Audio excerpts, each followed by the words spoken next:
Assalamu alaikum. Hello everyone. Welcome back to my channel. இன்னைக்கு நம்ம சேனலில் ஒரு சூப்பரான அதுவும் 5 மினிட்ஸில் செய்யக்கூடிய ஒரு மினி சாக்லேட் கேக் ரெசிபி, அதுவும் கோதுமை மாவு வச்சு எப்படி ரொம்ப சுலபமாக செய்யுதுன்றதை பார்க்க போகிறோம். இந்த கேக் செய்கிறதுக்கு உங்களுக்கு ஓவன் தேவையில்லை, முட்டை தேவையில்லை, மைதா இல்லாமல் ஆரோக்கியமாக நம்ம கோதுமை மாவு வச்சு இந்த சாக்லேட் கேக் ஒரு 5 மினிட்ஸில் ரெடி பண்ணிடலாம். இப்போ இந்த அற்புதமான கேக்கை எப்படி நம்ம ரெடி பண்ணுறதுன்றதை நம்ம இந்த வீடியோவில் போய் பார்க்கலாம். வாங்க நம்ம வீடியோக்குள்ளே போகலாம்.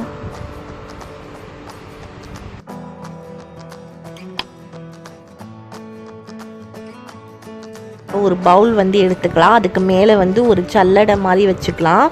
அதில் பார்த்திங்கன்னா நான் இன்றைக்கி 1 கப் போல் கோதுமை மாவு எடுத்திருக்கேன். இது 125 கிராம் இருக்கும். இதை நம்ம இந்த சல்லடையில் சேர்த்துடலாம். அடுத்து பார்த்திங்கன்னா எந்த கப்பில் மாவு எடுத்தோமோ அதே கப்பில் 1 கப் பவுடர் பண்ண சுகர், அதே அளவு எவ்வளோ அளவு மாவு எடுத்திருக்கோமோ அதே அளவு பவுடர் பண்ண சுகர் நான் சேர்த்துருக்கேன். அடுத்து ஒரு டேபிள் ஸ்பூன் போல் பேக்கிங் பவுடர் நம்ம இதில் ஆட் பண்ணிடலாம். அது கூடயே பார்த்திங்கன்னா ஒரு அரை டேபிள் ஸ்பூன் போல் பேக்கிங் சோடாவும் நம்ம இதில் ஆட் பண்ணிடலாம். நான் இன்றைக்கி மெஷர்மெண்ட் எல்லாமே ஒரே கப்பில் தான் எடுத்திருக்கேன். அப்போ தான் உங்களுக்கு அளவு கரெக்டாக தெரியுன்றதுக்காக நான் உங்களுக்கு அந்த கப்லேயே நான் மெஷர்மெண்ட் சொல்லியிருக்கேன். அடுத்து 1 டேபிள் ஸ்பூன் போல் கொக்கோ பவுடர் நம்ம இதில் சேர்த்துடலாம்.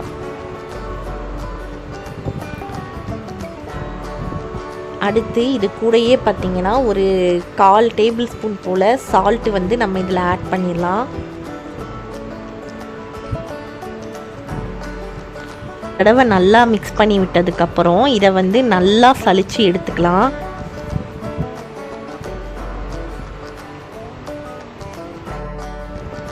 இந்த மாதிரி நல்லா நம்ம சலிச்சு எடுத்துக்கலாம். சலிச்சு வச்சுருக்க மாவு கூட பார்த்திங்கன்னா 3/4 கப் போல் பால் நம்ம சேர்த்துக்கலாம். அது கூடயே பார்த்திங்கன்னா ஒரு அரை கப் போல் ஆயில் சேர்த்துக்கலாம். சன்ஃப்ளவர் ஆயில் நான் சேர்த்துருக்கேன். அடுத்து இது கூடயே பார்த்திங்கன்னா அதே கப்பில் 1/4 கப் போல் தயிர் நம்ம ஆட் பண்ணிக்கலாம். இது எல்லாமே நல்லா மிக்ஸ் ஆகிற மாதிரி ஒரு விஸ்கு வச்சு நல்லா இதை மிக்ஸ் பண்ணி விட்டலாம். இல்லாத மாதிரி அந்த விஸ்கு வச்சு நல்லா மிக்ஸ் பண்ணி விட்டுறலாம்.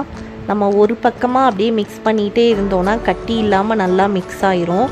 நம்ம அளவுகள் எல்லாமே கரெக்டாக சேர்த்ததுனால கரெக்டான கன்சிஸ்டன்சியில் வந்திருக்கு. நீங்களும் இதே அளவில் ட்ரை பண்ணி பாருங்கள். இப்போ நல்லா மிக்ஸ் பண்ணி விட்டதுக்கப்புறம் நம்மளுடைய கேக் பேட்டர் ரொம்பவே சூப்பராக ரெடி ஆயிடுச்சு. குழிப்பணியார கல் யூஸ் பண்ணி தான் நம்ம மினி சாக்லேட் கேக் ரெடி பண்ண போகிறோம். அதுக்காக குழிப்பணியார கல்லில் இருக்கிற எல்லா குழியிலையும் பார்த்திங்கன்னா எண்ணெயை நல்லா ஸ்ப்ரெட் பண்ணி விட்டுடலாம். அப்போ தான் நமக்கு கேக் ஒட்டாமல் வரும். ரெடி பண்ணி வச்சுருக்க மாவுலேருந்து ஒரு ஸ்பூன் அளவு மாவை மட்டும் நம்ம இந்த குழிப்பணியார கல்லில் இருக்கிற குழிகள் எல்லாத்துலேயுமே நம்ம ஊற்றிடலாம். நம்ம அந்த குழியில் பாதியளவு மாவு ஊற்றும் போது தான் அந்த கேக் பொங்கி வரும் இல்லையா, அப்போ கரெக்டாக வரும். அதுக்காக நம்ம இப்படி பண்ணுறோம். குழிகளையும் பாதியளவு மாவு சேர்த்ததுக்கப்புறம் அதுக்கு மேலே கொஞ்சமாக பாதாம் முந்திரி நட்ஸை கட் பண்ணி வச்சுருந்தேன். அதை நம்ம இதில் சேர்த்துடலாம்.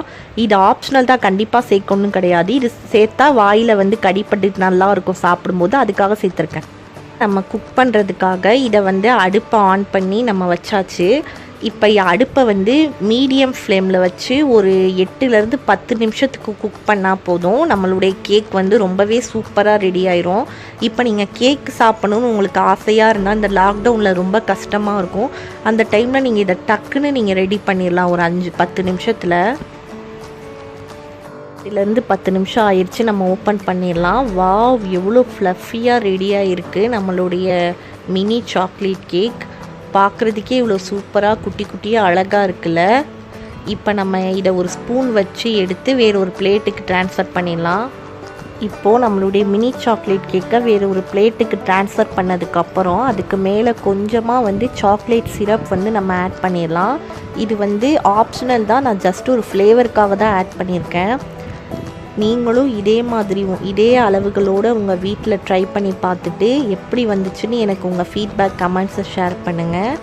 அடுத்து வேறு ஒரு இன்ட்ரெஸ்டிங்கான வீடியோவில் நான் உங்களை சந்திக்கிறேன். தேங்க்யூ.